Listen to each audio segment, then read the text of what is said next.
everyone and welcome to the video. If you're new here and don't know me, my name is Rachel and it's really great to have you here. Hi! In one of my latest videos, I responded to a comment by this YouTuber who has many names. Young Dumb Honeybun, YDHB, now she's rebranded to The Unpopular Opinion with Sarah. And she made this point of going on about how I'm not personally oppressed, so I don't need feminism. Are you oppressed right now? Well, it depends what you mean. Well, have you ever felt oppressed? Well, no. Have you ever been denied opportunities because you're a woman? No. Have you ever been denied opportunities because you are an immigrant and a woman? Well, no. What are you talking about right now? We're not talking about globally. We're talking about right now in your everyday life. You yourself can admit that in your life, that has not directly disadvantaged you. How dare you say that? And I felt so terrible about it. And I sat there thinking about these things, reading books and, watching videos and thinking about this and questioning what I've been saying all this time. And I thought, I can't defend this. You're right, me. I can't defend this. I can't say stuff like that because it's not true. And I just kind of thought it was very narrow-minded, very ignorant, very selfish.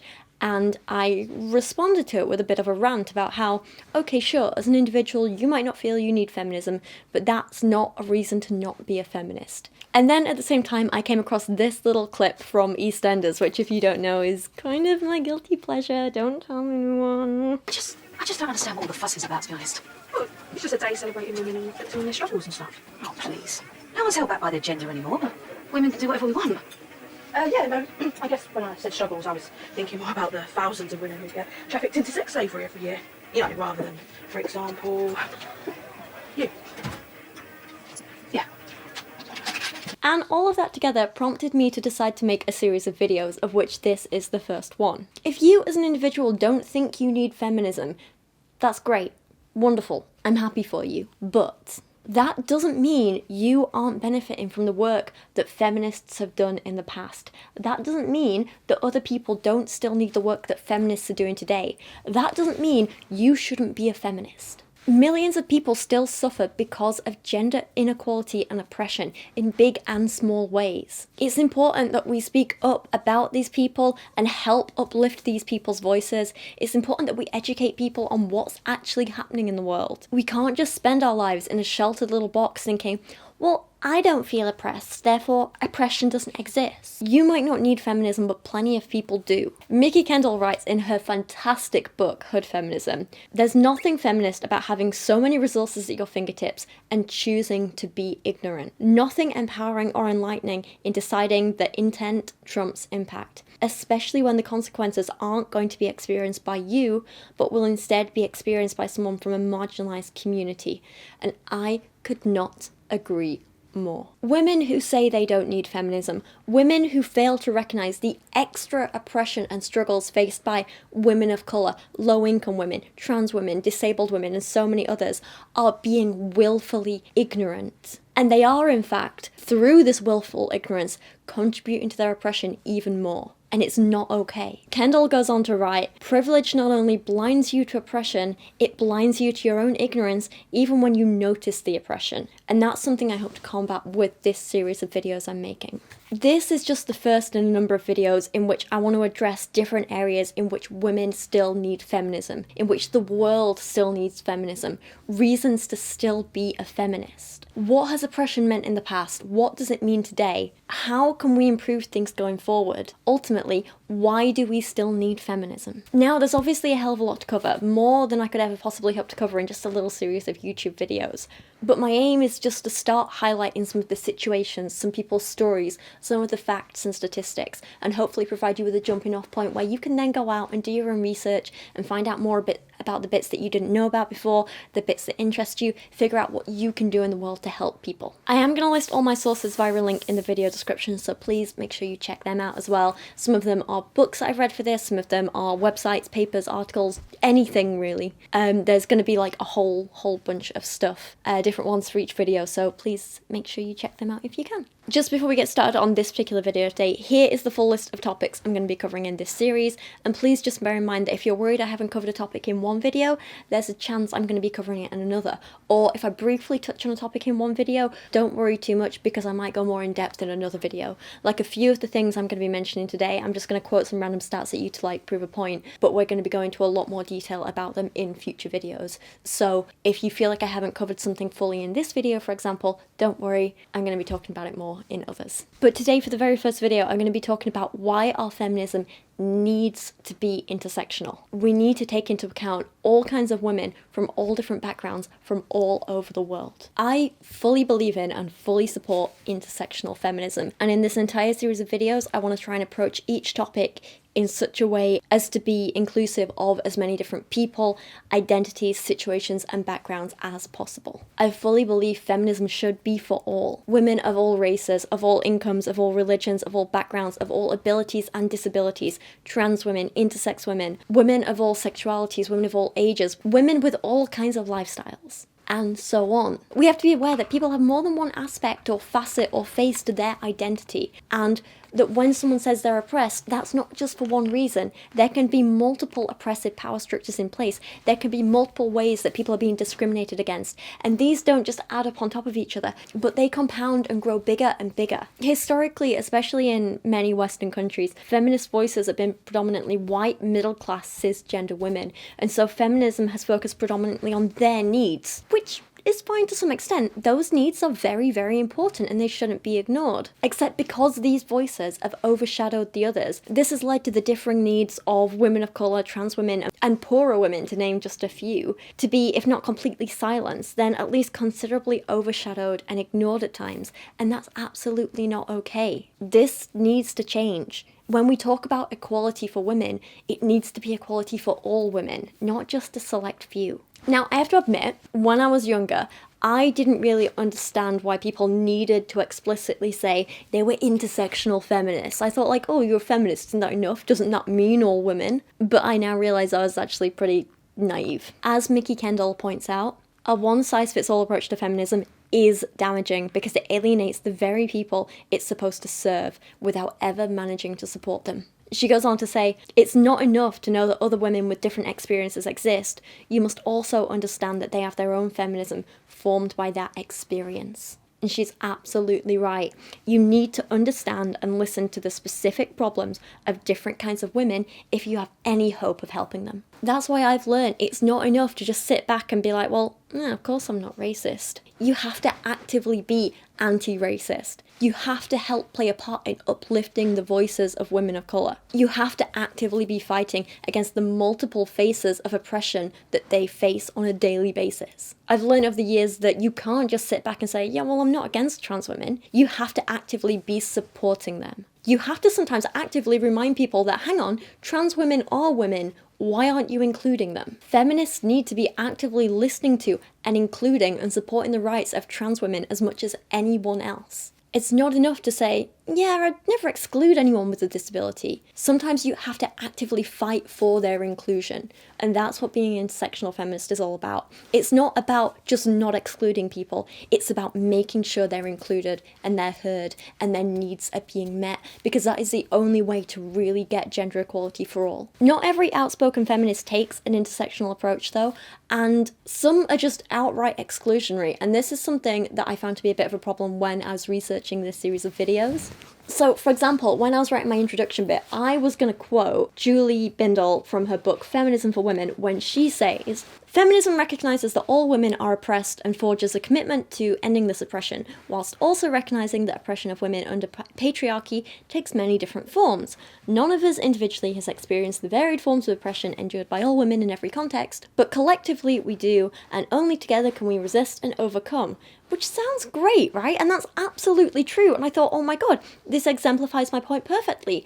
Until you realise Bindel is an absolutely massive TERF, that is trans exclusionary radical feminist. Her book then went on to talk about some actually really great stuff regarding violence against women and how we can help fight against that and how we can support women who face violence. And as a woman myself who has faced violence from a partner, I was like, this is great, this is the stuff I want to talk about. But I don't think I feel comfortable using her as a source because she completely refuses to acknowledge the basic truth that trans women are women too, and that they also face a hell of a lot of violence and misogynistic oppression. We simply can't acknowledge the absolute epidemic of violence against women without also including the violence against trans women.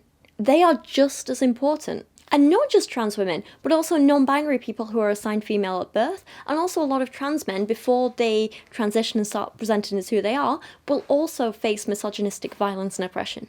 Even after transition, despite being men, a lot of trans men are silenced and mistreated, especially in the healthcare system, simply because of the gender they were assigned at birth, or because of the body parts they have. And again, absolutely not okay. Feminism is about equality of all genders, and so it needs to listen to and be inclusive of people of all genders. So no, I won't be supporting the work of TERFs like Julie Bendel if I can help it. I would much prefer to take the stance of people like Rachel Ann Williams, author of the book Transgressive, who writes, not only is trans feminism, real feminism must incorporate the insights of trans feminism if it is to be complete, to the extent that any feminism can be complete. I also really appreciate the stance of Chandra Talpade Mahanti, who writes that being an economically and socially just feminist requires a clear understanding that being a woman has political consequences in the world we live in, that there can be unjust and unfair effects on women depending on our economic and social marginality and or privilege. She says that we need to recognise that sexism, racism, misogyny, and heterosexism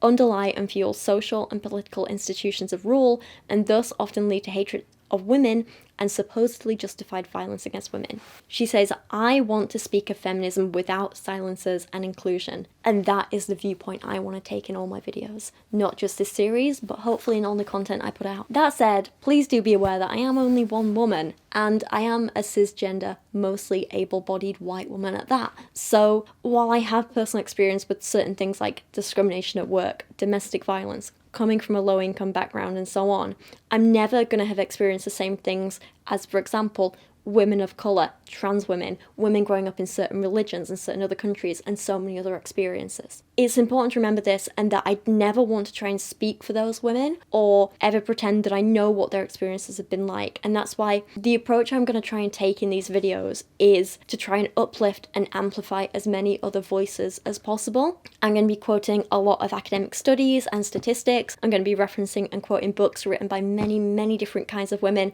I'm going to be using the exact words of people who have lived the experiences I'm talking about to exemplify my points, and so on. I do have a platform, and I think it's my responsibility to speak about these things, but in doing so, I want to uplift other voices, not speak over them. And I think there is a difference. To quote Williams again, as intersectional feminists, it's easy to believe our feminism is fully intersectional, yet so often we fall short. To me, it seems the best tactic is to remain humble about the intersectional reach of our feminism. There are probably voices feminism has yet to hear, or voices we have heard but not heard deeply. I think another really important thing to remember, though, is that feminism isn't about the theory or the hypotheticals.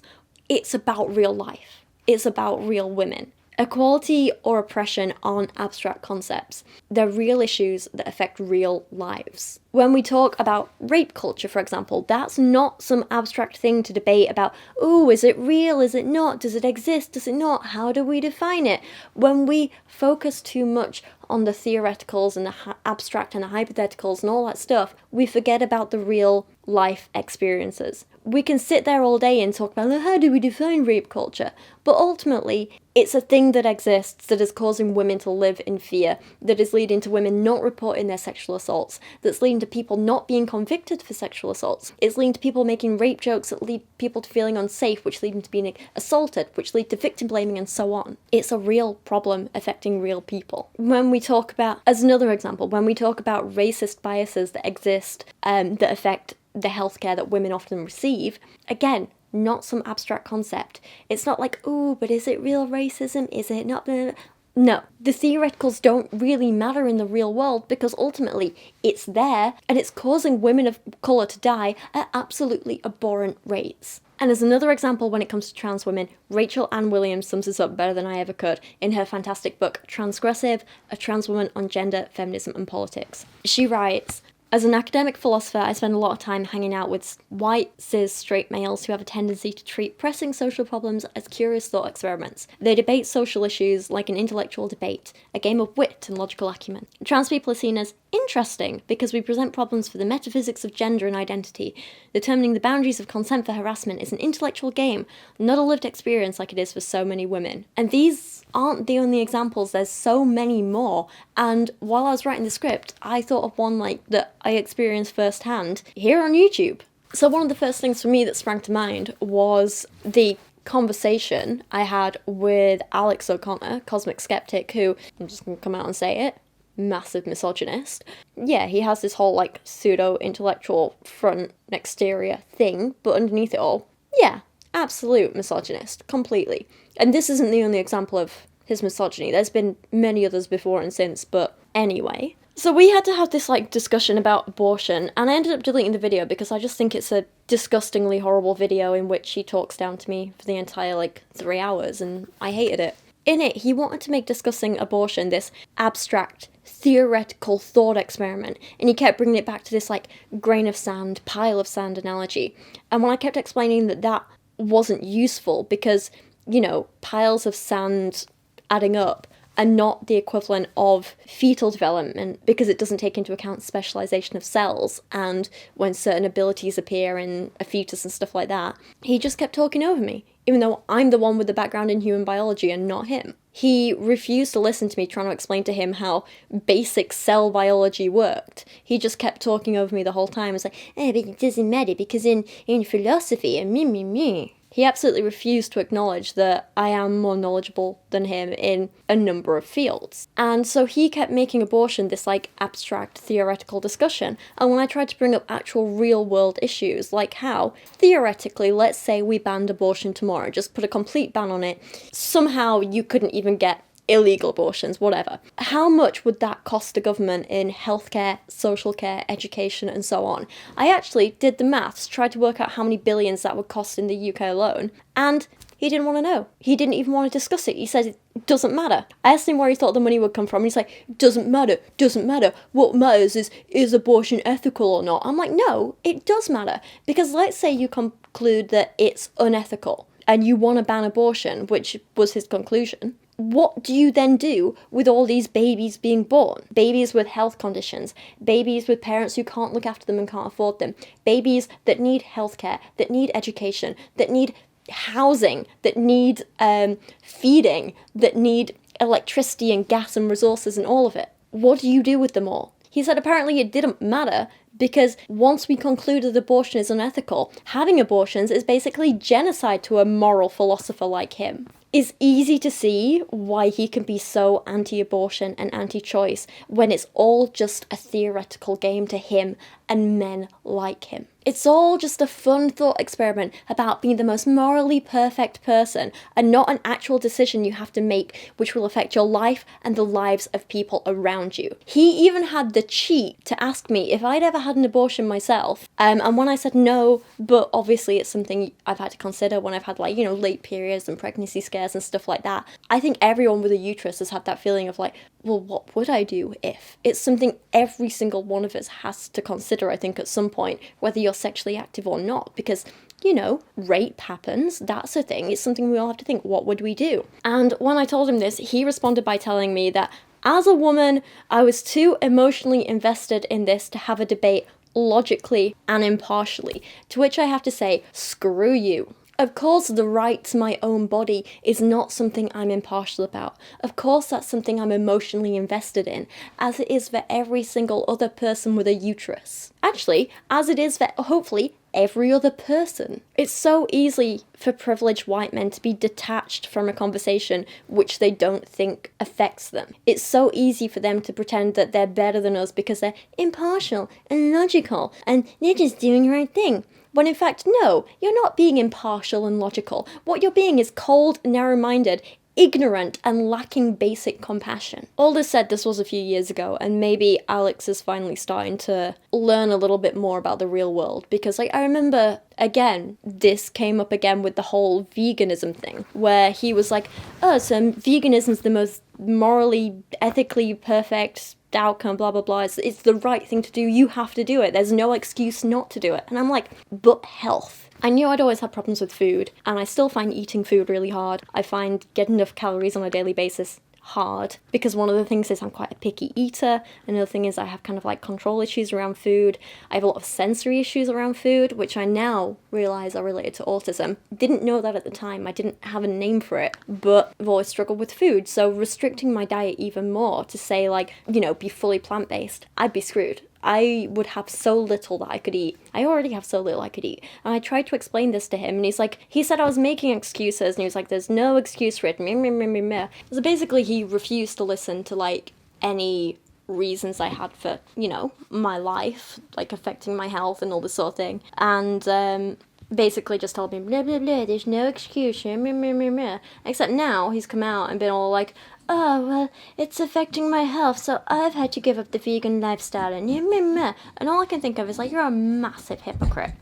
Hey, gorgeous man. I don't know, maybe it's a sign that he's growing and becoming less ignorant and a little more compassionate, or maybe he's just a massive hypocrite, I don't know. Or maybe, you know, maybe he just thinks it's okay for him to do it, but not a woman, I don't know. Point is, men think they can sit there and question our identities, our experiences, our bodies, our basic rights, like it's a philosophical and political debate, you know, for them to show off their intellect and power, and it's not okay. No, this is our lives. Listen to us, listen to our experiences, listen to what we've been through and what we need. That's why we still need feminism. Also, sorry if I seem a little bit off. I just filmed for half an hour, and then my camera decided to just, like, glitch and crap up and lost half an hour of filming, so I'm having to go back, and I can't quite remember where I was at this point. So the thing is, though, it's not just about men questioning our rights, it's not just about straight up misogyny. The point I've been trying to make through this whole thing is that it's about all these intersecting corrupt and oppressive power structures that build up and make the experience of simply existing more difficult for some women than others, and we need to be aware of this and try and help combat this. To give an example about economics and gender intersecting, and don't worry, the issues I'm talking about here are going to seem like I'm skimming over them, but we're going to talk about them in much more detail in a future video coming up. Rachel Ann Williams gives the example of how in America the current insurance system is itself a failed product of the capitalist system, and when you combine this with what she calls systematic transphobia, you get trans women who constantly have to fight these huge power structures just for the basic right to exist as who she is. Susan Stryker also points out, and this all links together, trans women are one of the groups most likely to be discriminated against in the job market, housing, healthcare, social services, and pretty much every other field. While Williams confirms this by explaining how trans women in general don't earn as much as cis women and often have to work in part-time jobs or jobs that don't provide full healthcare coverage and health insurance. And even when they do have health insurance, the cost of things like the number of medical appointments, hormone therapies, surgeries if they choose to have them, is often debilitating. It's often not financially feasible to simply exist and express yourself as the gender you are. Add on to this the fact that they don't make enough money in the first place because of this discrimination. Add on to this the near constant pushback of people questioning their gender or being outright transphobic. Add on to this as well Mickey Kendall's observation that trans women of colour are among the most likely targets of violence, and we can start to see how all these different facets of someone's identity compound to define a person's lived experience. Oppression doesn't just come from one place, it can come from many, and we need to be aware of this. This is why our feminism needs to be intersectional. We need to stand up for women against misogyny, but also against racism, transphobia, economic inequality and poverty, and so on. We see all sorts of stuff online these days, mostly from a bunch of like cisgender men and women and people who aren't really affected by these things, arguing about things like bathroom bills. Ultimately, who's allowed to pee where? And you see a lot of people coming up with, again, these hypothetical thought experiments of like, oh, but what if this happens? What if this happens? And there's this absolutely ridiculous, unfounded, transphobic claim that somehow compares trans women to child predators, sexual predators, male predators, when in reality, a trans woman going into a bathroom is just a woman who needs to pee. Come on. The people who sit there talking about these issues, debating these issues, the people like Ben Shapiro, Abby Shapiro, Girl Defined, Paul and Morgan, The Unpopular Opinion with Sarah. These people can sit there and talk about like, oh, but what if this happens? What if this happens? Like it's some abstract thought experiment. Like they're just making these policies and, like trying to figure out what's for the best. When in reality, what this actually comes down to is the day-to-day dehumanization of transgender people, and that's not okay. Every single human should be able to just go and pee regularly and safely and in peace. How is that not a basic human right? I can't believe I'm even saying this. Seriously, there are literally studies which show that over half of all transgender people have avoided using a public bathroom over fear or stigma, or because they were literally denied access to it. And this leads to actual health problems. Depending on which study you look at, 8 to 9% of trans people have urinary tract problems or kidney problems because they've avoided using public toilets, or because they simply haven't been allowed to use public toilets. They are far more at risk of these health problems than other people, simply because they're scared to pee in public, because they're told they can't pee in public, because they have to hold it because of discrimination and transphobia and all this absolute disgusting hate. And if you're one of these people, like Sarah, who's like, but I need the feminism to benefit me, what about me and all this? Actually, yeah, bathroom bills do affect everyone. Bathroom bills like this do have negative consequences for everyone. Susan Stryker points out in her book Transgender History, bathroom bills ask women, all women, to prove their femininity. In one example, a cis woman was harassed and told to leave a Walmart bathroom because she was confused for a trans woman. This policy is offensive and embarrassing to anyone, especially women who don't perform their femininity in a traditional way. And this is another reason we need feminism to be for all. For God's sake, just let women pee. Let people pee. It's peeing. If you want more examples of why intersectional feminism is important, let's look at racism and colorism as another example. Mickey Kendall points out how statistics show having darker skin is linked to lower job prospects, difficulty getting promoted into high-level positions, lower marriage rates, higher rates of arrest, and longer prison sentences. She goes on to say, while black feminism has been combating colorism for decades, with campaigns against skin bleaching, pushing for better media representation of darker skinned girls and women, and pushing the idea of beauty aesthetics that don't center on whiteness, it's not just a black feminist issue. If we want to raise an empowered next generation of black and brown girls who can love themselves, love one another, and change the world, we need mainstream feminism to start calling out colorism and addressing it. We'll also see in later videos how women of colour have worse healthcare, they're more likely to be victims of violence, their disappearances and murders aren't taken as seriously by the police, and so on. These are things as feminists we need to address and be aware of. Kendall also tells us in her book Hood Feminism how women are most likely to suffer because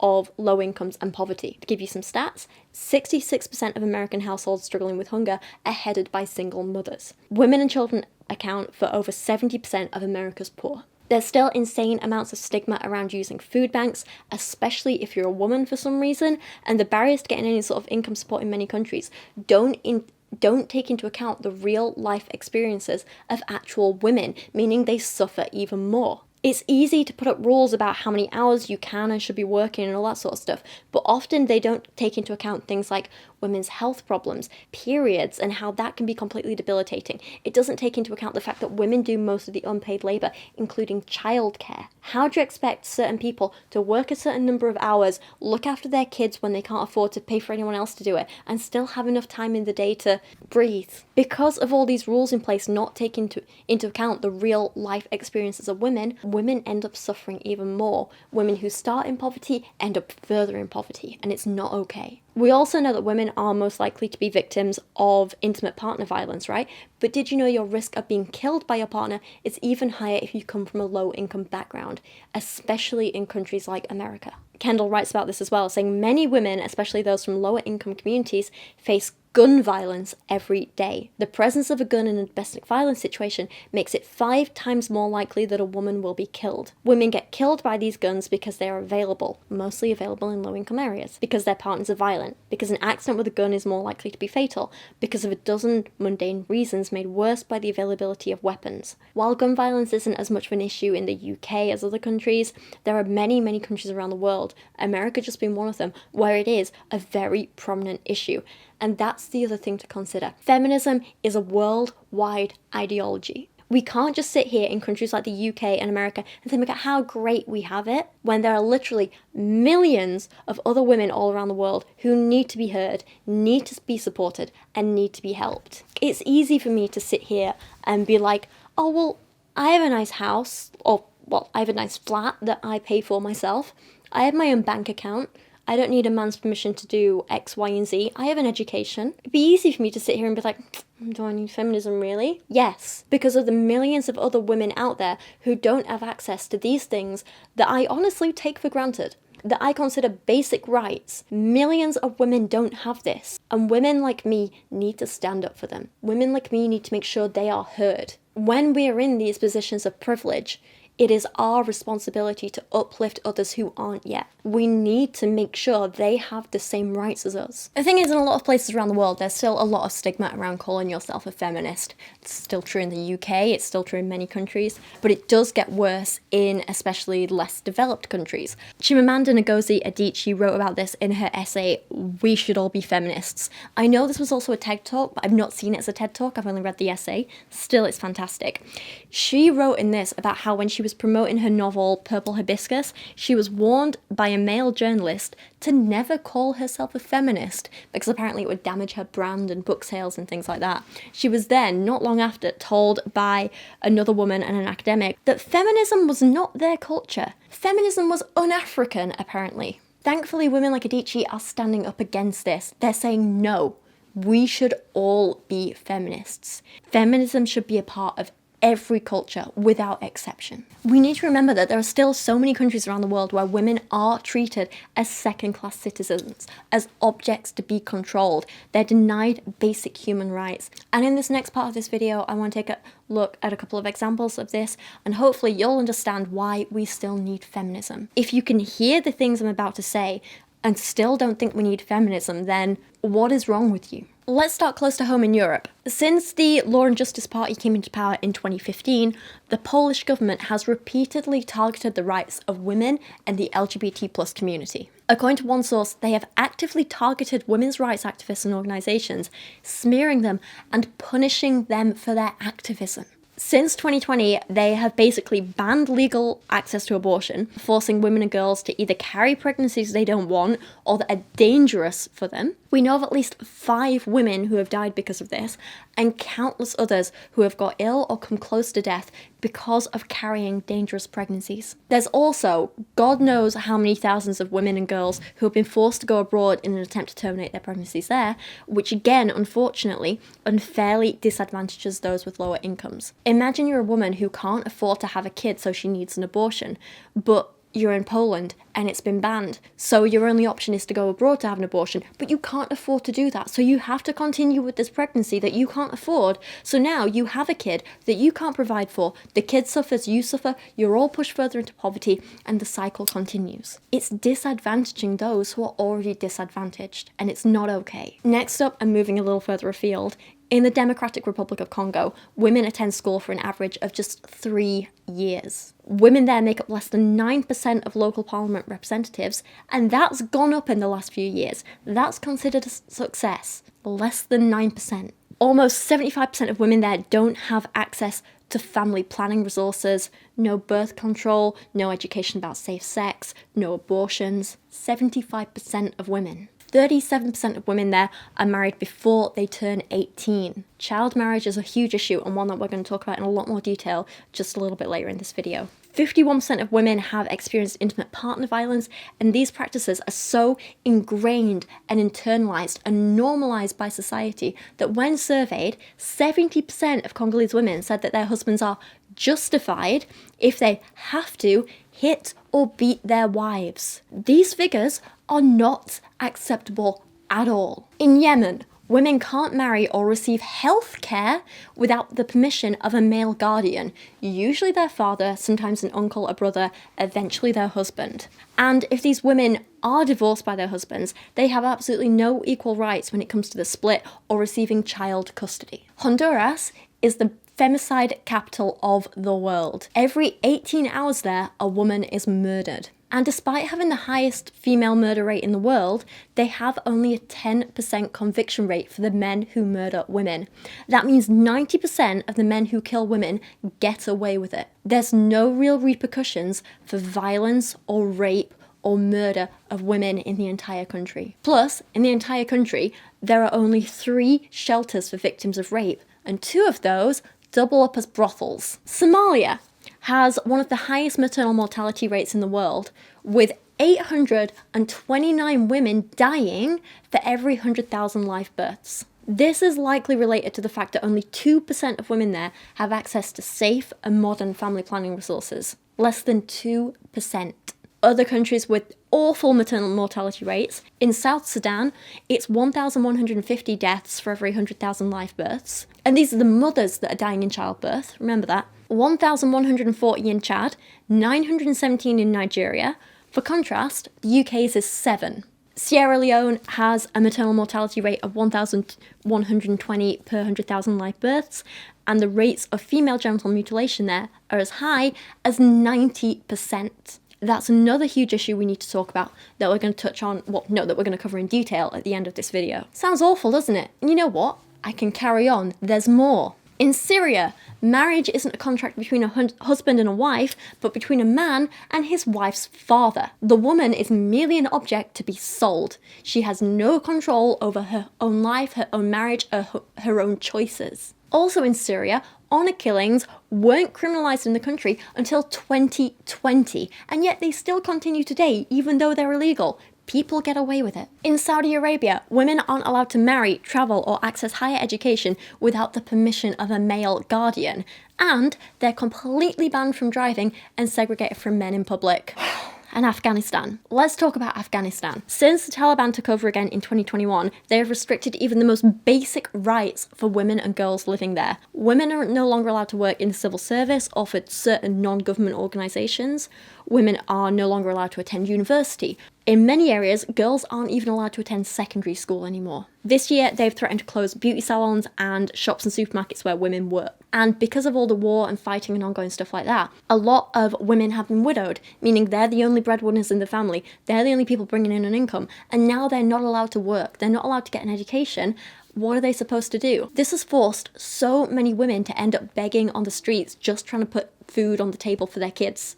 It's disgusting. Homira Kadiri was born in Afghanistan, educated elsewhere in the world, moved back there, and then thankfully managed to flee the country in 2021. She writes that 20 million women had been taken hostage by the Taliban. 20 million women locked away, herded, denied basic rights, abused, and have literally vanished from daily life. If they're not already buried underground, they are virtually buried alive, she says. Now can you see why we need feminism? It's so easy for people like Sarah to say, I've never been oppressed. I like my dad, therefore I don't need feminism. And wouldn't it be great if all women could say that? Wouldn't that just be amazing? But the truth is they can't. What about these millions of women I just mentioned? What about the oppression they face, the violence they face, the abuse, their deaths? They matter too. They need feminism, and therefore we need feminism. We need to be feminists. We should all be feminists, not for ourselves, but for every woman out there.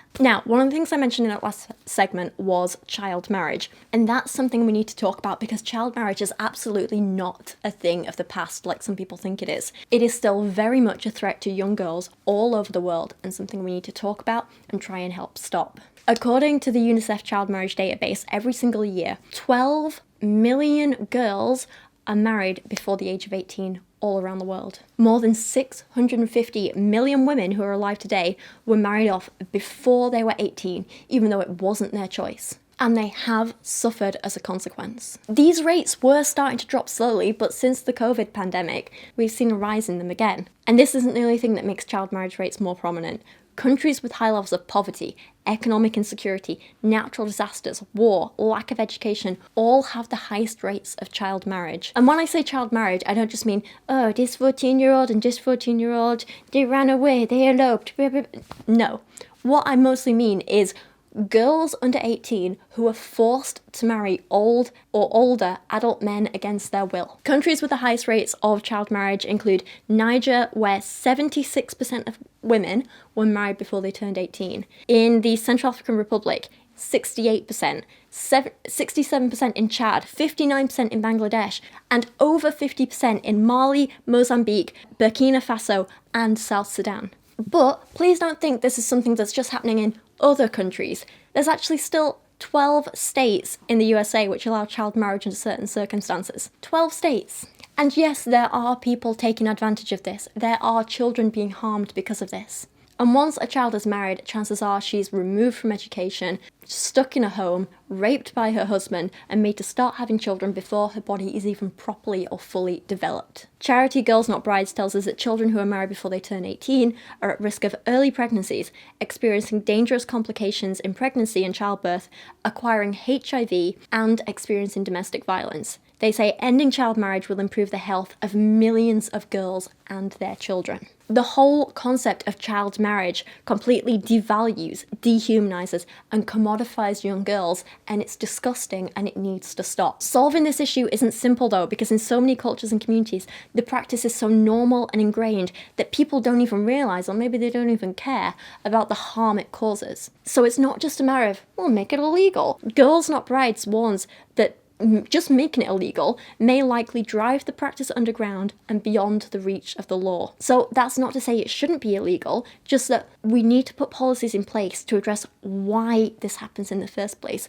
not just the fact it does. As feminists, we need to stand up for these children and pressure policymakers to help them too. And if you'd like to find out a bit more of that, I recommend checking out some of the work that charities like Girls Not Brides do. And as always, I'll be leaving some links down in the video description. The final issue I want to address in this video is somewhat related to child marriage, and it is the issue of female genital mutilation. Now, I am going to be focusing mostly on just what happens to women and basically people assigned female at birth with this. That's not to say male circumcision isn't an issue. It is, it's something that I don't agree with, but it's also not... Usually, at least, that's done in sanitary conditions and doesn't quite lead to as many health problems as this. So while it's an important issue, I do want the focus in this video to be on female genital mutilation, because I feel like that's something that's not spoken about enough and people don't quite realise how serious it is. So many of the countries and cultures that have a tradition of child marriage also have a tradition of female genital mutilation, which may be one of the most barbaric practices I came across while researching this entire series of videos. I read Hibbo Wade's book, Cut, One Woman's Fight Against FGM in Britain Today, and it was so disturbing to read. I kept having to put it down and step away at several points because it made me want to be sick.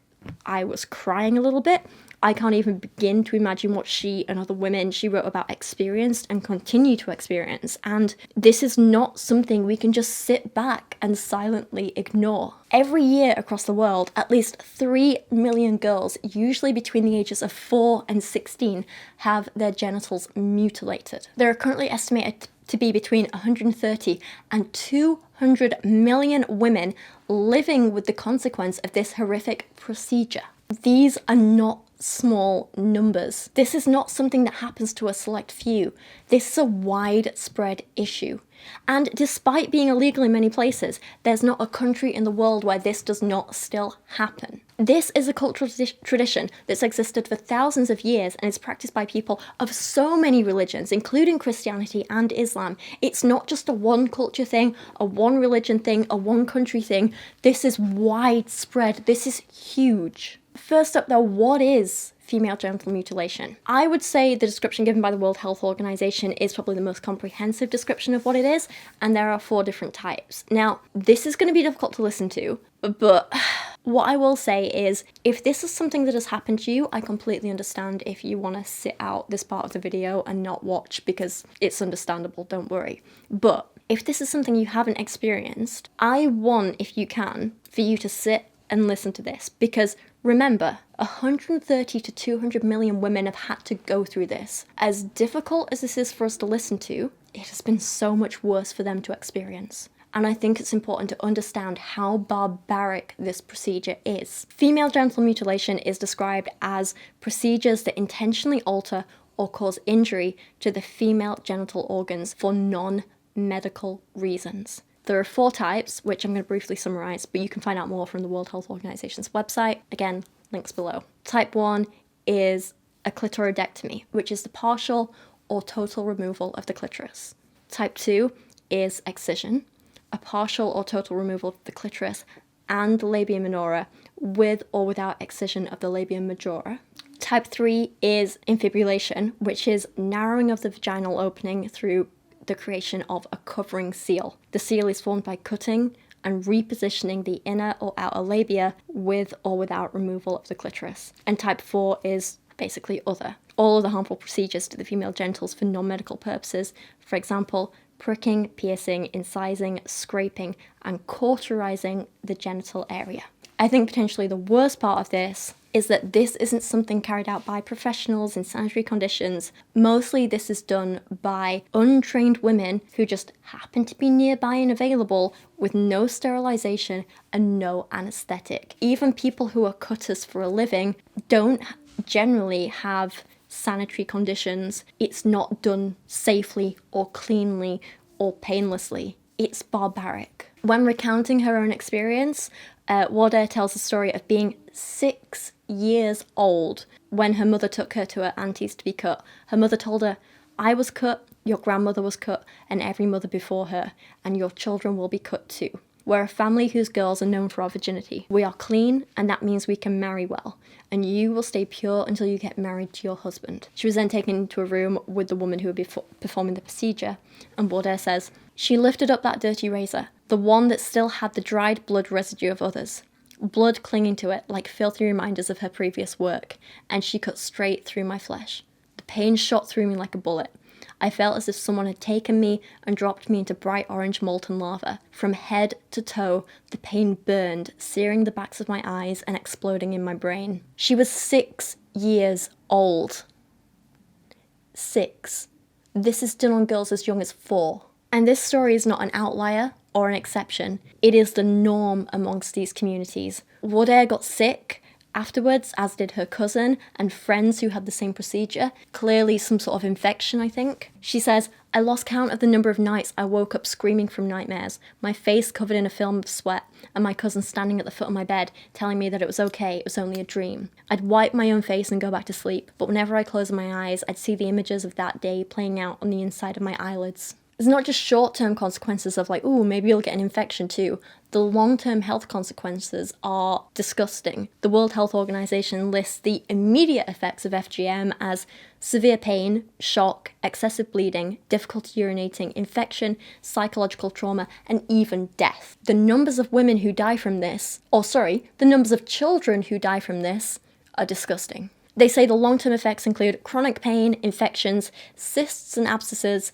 decreased sexual enjoyment, infertility, PTSD, and dangers in childbirth, including needing cesarean sections, postpartum hemorrhage, episiotomy, extended maternal hospital stay, resuscitation of the infant, and inpatient perinatal death. These are not small things you can just shrug off. Oates writes that she didn't understand what had really happened to her until many years later. "All I knew was that I urinated differently after I'd been cut. It now took up to 15 minutes to empty my bladder. All I knew was that I lived in pain and discomfort every single day. Repeated urine infections were brought on by the fact that my urethra was sealed over, which meant I was constantly being taken to the hospital to be treated with antibiotics, as were all the other girls I knew." And the scary thing is that this is so ingrained in some cultures that you have to remember women are the ones doing this to other women. It's for misogynistic reasons and because they think men are going to think certain things of them, but women are doing it to women. And some women actually still defend the practice today. Of course, you want to be sensitive to other cultures and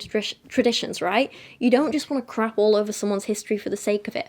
But to me, there's a difference between, for example, respectfully saying, hey, totally respect your right to practice your religion or, you know, these festival celebrations or wear this or make this or whatever. And this, which is you're forcibly mutilating the genitals of a child who cannot understand or consent to what is happening to them, and you're trying to use but traditions as an excuse. To me, the latter there is never going to be acceptable. When Michelle Goldberg was writing her book, The Means of Reproduction, Sex, Power and the Future of the World, she came across one woman who was such a defender of FGM, or as she calls it, circumcision. She said FGM represented her culture. She told Goldberg and others, "It's an important source of my social identity. It's what links me with my mother, my grandmothers, my aunts, my female ancestors. It celebrates our history, our connection." She even described it as empowering. To which I have to say, you know what? I can completely understand if people feel that way about their own bodies.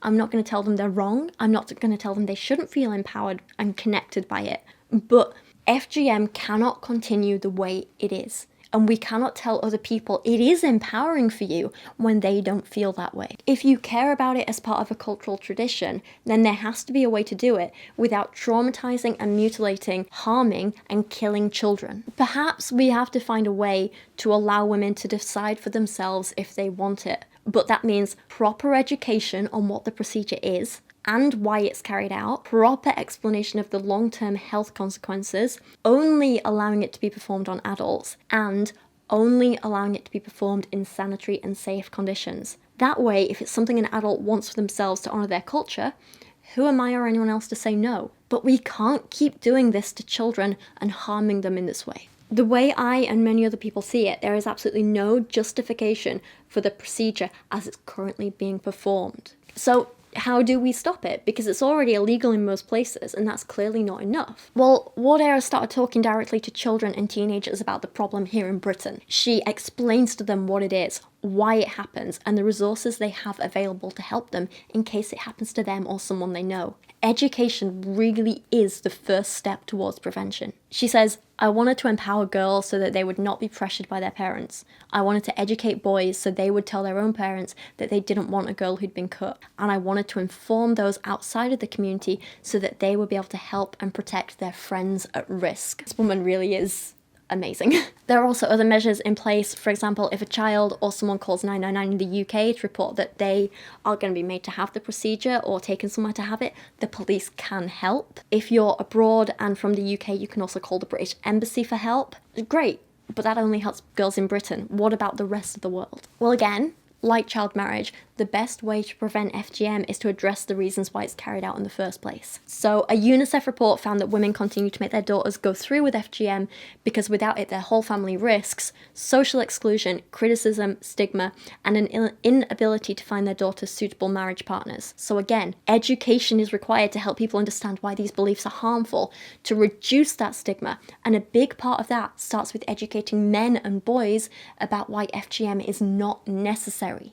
There's a great charity called Cricket Without Boundaries whose aim is to teach kids in African communities how to play cricket whilst also educating them at the same time about health issues. So for example, they've talked about things like HIV, COVID and female genital mutilation. They started working with a Kenyan men's cricket team called the Maasai Cricket Warriors to deliver anti-FGM messages on a much wider scale. And these guys, like these cricketers, are like basically superstars, sports stars in the area. People really respect them and look up to them. So when you have these really powerful, influential men talking about why FGM is wrong, it really does make an impact. There's also the Alternative Rights Project, which works to understand the reasons for FGM in the first place.